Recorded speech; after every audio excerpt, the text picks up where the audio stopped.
नमस्कार. ज्यांना वर्टिगोचा त्रास आहे, फिरल्यासारखं वाटतं, जिना उतरताना असं वाटतं की मी पडेल पाय उतरताना, त्या सगळ्यांसाठी एकदम सोपे काही ताणाचे प्रकार मी दाखवणार आहे. आणि एकदम सुरुवातीला थोडंसं आपण फक्त ध्यानाची सुरुवात जी आपण करतो तसा श्वासनाचा प्रकार तुम्हाला दाखवते, कारण त्याच्यामध्ये ना तुम्हाला तुमचं मन एकाग्र गरज असते. बॅलन्स बिघडतो तुमचा मानेतल्या कानातल्या ग्रंथींचा, पण तुमचं शरीर चांगलं असेल आणि तुमचं मन असेल तर त्याच्यावर नियंत्रण सोपं जातं. म्हणून आपण फक्त सुरुवातीला 1-2 मिनिटासाठी काही श्वसनाचे प्रकार होत आणि मग नंतर मी तुम्हाला प्रकार दाखवीन. हे करायला जमल्यानंतर दुसरा व्हिडिओ टाकीन ज्याच्यामध्ये तुम्हाला मी आसनं दाखवीन. दोन्ही व्हिडिओ बघा, खूप उपयोगी पडणार आहेत. सगळ्यात आधी ही आहे प्रणव मुद्रा. ज्यांनी थोडाफार काहीतरी केलेला आहे अभ्यास योगाचा त्यांना हे साधारण माहिती आहे, पण ज्यांना माहीत नाही त्यांच्यासाठी सांगते. अंगठ्याच्या शेजारची 2 बोटं आपल्याला मिटून घ्यायचे. आपला अंगठा होतो आणि ही 2 बोटं ओपन राहतात आणि आपण श्वास घेणार आहोत आणि सोडणार. अंगठ्यानी उजवी नाकपुडी बंद करायची आणि डावी श्वास घ्यायचा, उजवीनी सोडायचं आहे. 5 वेळा करणार आहोत.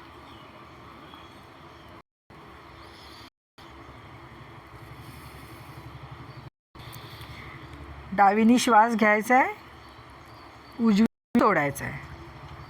डावीनी श्वास घ्यायचा आहे, उजवीनी सोडायचा आहे. 3 4 5. आता दोन्ही बोटांनी डावी नाकपुडी बंद करायची आणि उजवीनी श्वास घ्यायचा आहे. अंगठा उचललेला आहे.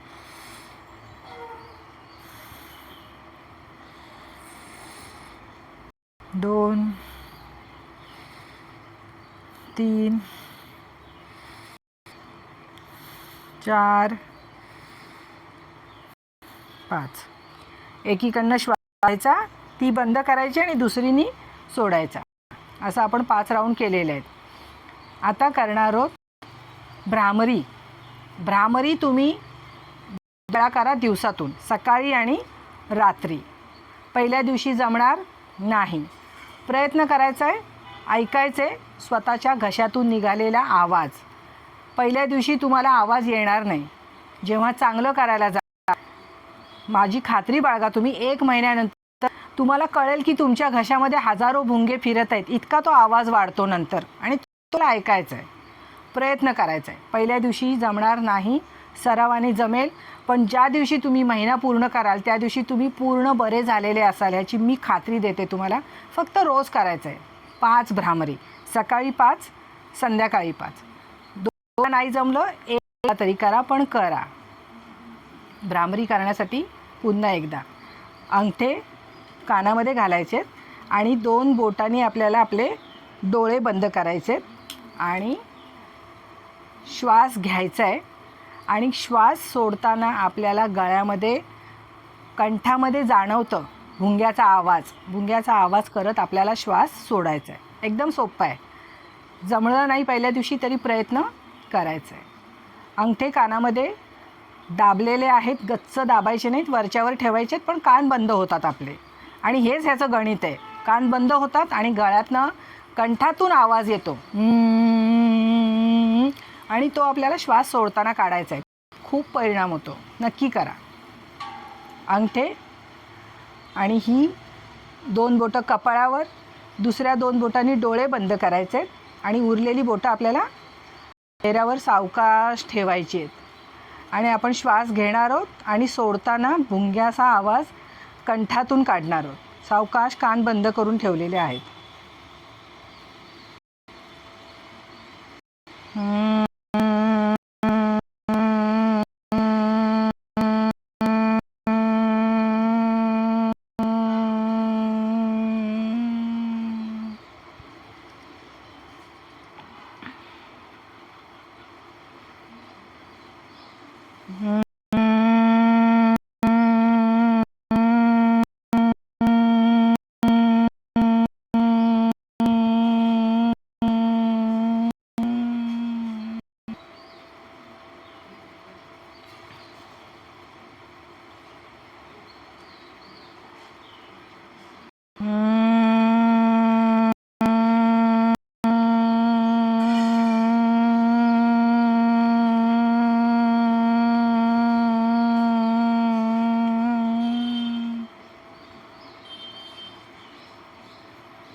सावकाश दोन्ही हाताचे तळे एकमेकांवर घासून घ्यायचे आणि हात पूर्ण चेहऱ्यावरून फिरवायचा आहे. सावकाश हातातली उष्णता चेहऱ्यावर अनुभवायची आहे. भ्रामरी करायला इतकं सोपं नाही आहे. मग कट झाला व्हिडिओ? नाही ना, असू दे. भ्रामरी करायला इतकं सोपं नाही आहे. पहिल्या दिवशी जमणार नाही तुम्हाला.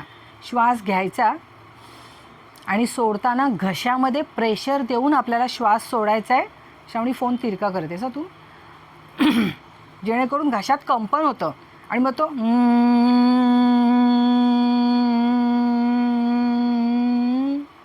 असा आवाज येतो. त्याच्यामुळे हे सगळं आहे ना तुमचं सगळं ॲक्टिव्ह होतं. प्रयत्न करा. आणखीन सोप्पा प्रकार, एकदम सोप्पा अजून एक दाखवते. भिंतीला काहीतरी एका ठिकाणी टिकली लावायची, काहीतरी एक मार्क करायचं आणि मग त्याच्याकडे बघून आपल्याला व्यायाम करायचा आहे. श्रावणी मला हा स्टँड दे एका हाताने, फोन हातात धर, तो दे तुझ्याजवळ आहे तिकडे तो.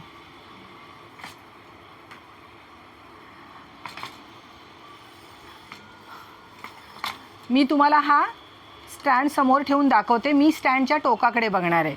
तुम्ही भिंतीवर कुठेही एका ठिकाणी एका बिंदूवर बघायचं आहे जिथे तुम्हाला टिकली लावलेली दिसते. भिंतीच्या जवळ बसायचं आहे. आपल्याला काय करायचं आहे, आपल्याला नजर इथे बघायची आहे. आपण मान इकडे फिरवणार आहोत आणि मान इकडे फिरवणार आहोत, पण डोळ्याची बिबुळं आपली त्या बिंदूवर राहणार आहेत. पूर्ण एकदा परत सांगते, आपल्याला त्या टिकलीवर आपली बिबुळं राहिली पाहिजेत. आपण मानेने इकडे बघणार, पण आपण ती बिंदू सोडायचा नाही. जिथपर्यंत तो बिंदू दिसतोय तिथपर्यंतच मान फिरवायची. पुन्हा आपण इकडे बघणार, पण तो बिंदू सोडायचा नाही. याच्यामुळे काय होतं, मानेच्या आणि डोळ्याच्या मसल्सचं कोऑर्डिनेशन होतं की आपल्याला इथे बघायचं आहे. प्रयत्न करणार आहोत. हे राऊंड तुम्ही तुमच्या मनाप्रमाणे दिवसभर सोयीप्रमाणे कितीही करू शकता. नजर स्थिर करायची आहे बिंदूवर, जो काही बिंदू तुम्ही ठरवलेला आहे. सावकाश आपण सुरुवात करणार आहोत डावीकडे जायची. सावकाश डावीकडे जायचं आहे, पण आपल्याला तो बिंदू न सोडता डावीकडे मान करायची आहे, जेवढं जमेल तेवढंच, आणि तो बिंदू सोडायचा नाही आहे. सावकाश सरळ व्हायचं आहे. पुन्हा जाणार आहोत उजवीकडे. मान उजवीकडे न्यायची आहे, पण नजर आपली बिंदूवरच आहे. तिथे बघत बघतच आपल्याला मान डावीकडे करायची आहे. खांदे सरळ आहेत, फक्त नजर मान इकडे तिकडे होते. आपली नजर बिंदूवर आहे. डोळ्याची बिबुळं तिथेच ठेवायची आहेत फक्त. सावकाश आपण मान वर करणार आहोत. सावकाश वर करणार आहोत, पण आपली डोळ्याचे बिबुळ तिथेच बघत आहेत. त्या बिंदूवर आपलं कॉन्सन्ट्रेशन ठेवायचं आहे. सावकाश आपल्याला खाली बघायचं आहे, पूर्ण खाली, पूर्ण खाली, पण डोळ्याचे बिबुळं आपले तिथेच आहेत. कितीही खाली गेल्यात तरी बिबुळं तिथेच ठेवायची आहेत. हा झाला तुमचा एक राऊंड. पुन्हा एक राऊंड करणार आहोत. डावीकडे मान जाते सावकाश. खांदे सरळ आहेत, फक्त मान डावीकडे जाते सरळ. सावकाश मान उजवीकडे जाते. डोळ्याची बिबुळं आपल्याला तिथेच ठेवायची आहेत. मान सरळ. सावकाश मान वर, मान वर, मान वर, डोळ्याची नजर बिंदूवर सरळ. सावकाश मान खाली, पण नजर आपली तिथेच आहे. डोळ्याची बिबुळं ताणली जातात, डोळ्याचे मसल्स दुखतात, आपल्याला समजतं. सावकाश रिलॅक्स. हा प्रकार तुम्ही खूप वेळा करू शकता. तुम्हाला असं वाटेल की हे खूप सोपं आहे. सोपं नाही आहे, हे खूप कठीण आहे. तुम्ही करून बघा. ज्याला त्रास आहे ना तो सांगेल की हे करणं सोपं नाही. आता मला त्रास नाही आहे म्हणून मी इझिली हे दाखवू शकले. आणखीन एक सोपा उपाय सांगते. समजा तुम्ही झोपलात आणि उठताना तुम्हाला जर चक्कर येते तर काय करायचं. झोपलेले असताना डोळे मिटूनच उठून बसायचं. डोळे मिटलेलेच ठेवायचे. खाली झोपलो आहे आपण, उठून बसायचं असं, आणि मग पूर्ण उठून बसल्यानंतर एक श्वास घेऊन मग डोळे उघडायचे. तुम्हाला चक्करच येणार नाही. करून बघा. ज्यांना खूप चक्कर येते ना त्यांच्यासाठी हा जालीम उपाय आहे. एकदा दोनदा करायला लागतं फक्त. म्हणजे दिवसातून आपण सकाळी एकदा झोपेतून उठतो आणि दुपारी झोपत असला तर झोपूच नका, कारण दुपारी झोपणंच चुकीचं आहे मुळात. त्यामुळे तुमचे त्रास आणखीन वाढणार आहेत. सकाळी झोपेतनं उठताना काळजीपूर्वक, कारण चक्कर येते ना त्याला खूप त्रास असतो, तो सकाळ झाली का त्याला आठवतो आता मला चक्कर येईल, त्यामुळे तो बरोबर ध्यानात ठेवणार आहे की उठून झोपेतनं उठताना डोळे मिटूनच उठून बसायचं आहे, मस्तपैकी देवाचं नाव घ्यायचं, हात फिरवायचे, कराग्रे म्हणायचं आणि मग सावकाश शेवटला डोळे उघडायचे. चक्कर येणार नाही, मी गॅरंटी देते. ज्यांना येते त्याने आत्ताच्या आत्ता करून बघा, झोपाखाली आणि डोळे मिटूनच उठून बघा. हा प्रयोग केलेला आहे मी, 100% यशस्वी होतो. यातनंच तुमची चक्कर बरेचदा निघून जाईल.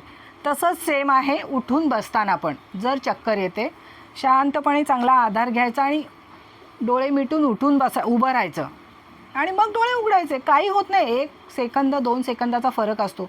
पण त्या डोळ्यांची तुम्ही ही हालचाल प्रयत्नपूर्वक केलीत ना, शरीराचं कोऑर्डिनेशन होतं चांगलं आणि मग त्यांना ते जमायला लागतं. नंतर तुमची चक्कर बंद होते आपोआप. हा सगळा खेळ आहे ना, हा सगळा ताणाचे प्रकार, मसल्सचा ताण ह्या सगळ्यावरच अवलंबून आहे. आणखीन एक प्रकार सांगते तुम्हाला. थोडंसं आहे ना गॅसवर फडकं गरम करून, जसं आपण सांधे दुखतात ते शेकवतो, सांधे शेकवतो, फरक पडतो बघा त्या लोकांना. ज्यांना व्हर्टिगोचा त्रास आहे आणि कधीकधी कानातून आवाज पण येतो. बरेचदा माझ्या आईला हा त्रास होता, कानातून आवाज यायचा तिच्या. मस्त फडकं गरम करायचं, डायरेक्ट कान नाही शेकवायचा, फडकं गरम करायचं, थोडं थोडं इकडनं चारी बाजूनी ते शेकवायचं. चपात्या करायच्या आधी शेकवा, चपात्या करून झाल्यावर तवा रिकामा असतो, मस्त कॉटनचा कपडा ठेवायचा आणि शेकवायचा. तुम्ही बघा दोन्ही बाजूचे, एकाच कानाला त्रास आहे असं होत नाही कधी, दोन्ही बाजूला थोडासा त्रास असतो. मस्तपैकी कॉटनचा कपडा घ्यायचा आणि त्यांनी शेकवून घ्यायचं. जमलं तर कानाला पण शेक द्यायचा.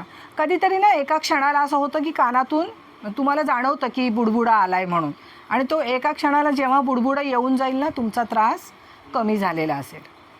मला जेवढं सोपं होतं ते सगळं मी आज दाखवलं आहे. याच्या पुढे मी तुम्हाला 3 आसनं दाखवणार आहे. मी आत्ता दाखवते तुम्हाला करून, म्हणजे तुम्हाला कळेल. जर तुम्हाला येत आहेत तर तुम्ही करा, नाही तर तुम्ही माझा पुढचा व्हिडिओ नक्की बघा. तोलात्मक आसनं आहेत, ती तोलात्मक आसनं तुम्ही केलीत ना की तुम्हाला एकदम फरक पडणार. पहिलं आसन ह्याच्यात उपयोगी पडतं ते म्हणजे वृक्षासन. दोन्ही हात चांगले वर ओढायचे आणि खाली बघा, श्रावणी खाली बघ, टाचा पूर्ण वर उचलून धरायच्या अशा आणि हात वर ताणलेले. वृक्षासन हे तोलात्मक आसन आहे. हे तुम्हाला जेव्हा जमेल ना, आता मी किती वेळ केलं आहे, तुम्ही एवढं करू नाही शकणार, तुम्हाला 1 सेकंद पण नाही धरता येणार. तोलात्मक आसन. भीती वाटली तर भिंतीला टेकून उभं राहायचं आणि करायचं. वृक्षासन सोपं. वृक्षासन झाल्यानंतर पाय वर उचलून घ्यायचं वृक्षासन. हे ज्या दिवशी तुम्ही शिकाल ना त्या दिवशी तुमचा त्रास बऱ्यापैकी निघून जातो. फक्त हे शिकणं इतकं सोपं नाही आहे. हे ज्या दिवशी तुम्हाला चांगलं जमेल त्या दिवशी तुमचा त्रास खूप कमी होतो. तोलात्मक आसनं, ही आसनं तुम्ही केलीत ना तर शरीराचा तोल सांभाळला जातो. तुम्हाला लगेच धरल्याबरोबर असं वाटेल की पडतोय, मग तुम्ही काय करायचं, भिंतीला टेकून उभं राहायचं आणि करायचं. आणखीन एक सोपा प्रकार सांगते. पायाच्या टाचा दोन्ही उचलायच्या, हात समोर आहेत दोन्ही, पायाच्या टाचा उचलायच्या आणि आपल्याला वर बसायचं आहे टाचांवर. हे बघा माझे पाय खाली, श्रावणी दाखव, टाचा वर उचललेल्या आहेत आणि हात समोर असे. पुन्हा एकदा दाखवते. हात वर उचललेले आहेत आणि टाचा वरच उचललेल्या आहेत. पायाच्या चवड्यांवर शरीराचा पूर्ण भार आलेला आहे. डोक्यापासून कमरेपर्यंत सगळं शरीर एका रेषेत आलेलं आहे. हे ज्या दिवशी जमेल ना त्या दिवशी तुमचा त्रास जाईल. हे करणं इतकं सोपं नाही. पुढचा व्हिडिओ नक्की बघा. मी तुम्हाला तुमचं हे सगळं तोलात्मक आसनं करण्यासाठीची पूर्वतयारी आणि आसनं हे सगळं आपण घेऊ पुढच्या व्हिडिओमध्ये. Bye bye.